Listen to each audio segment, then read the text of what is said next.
თელავის ვაჟა-ფშაველას სახელობის სახელმწიფო თეატრმა თელაველი მხატვრის ლევან მოსიაშვილის რიგით მესამე პერსონალურ გამოფენას უმასპინძლა.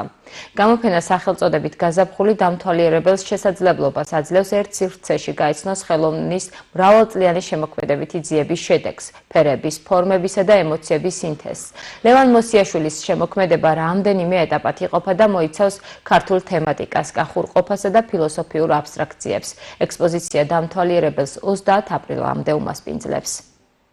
ბედნიერი ვარო ქართულ მაყურებელს შეთავაზო ჩემი ფრანგული პერიოდი 2011-2026 წლებში შესრულებული 30-მდე ტილო, რომელიც ემოციურად გამოღვიძებას, ახალი პერიოდის დასაწყისს და მშვიდობას ეძღვნება. დღეს თელავის თეატრმა უმასპინძლა ნიჭიერ თელაველ მხატვარს ბატონ ლევან მოსიაშვილის გამოფენას. ბატონ ლევანის შემოქმედება საერთაშორისოდ არის აღიარებული და მისი წვლილი დიდია თელავის კულტურული მიმართულებით განვითარებაში.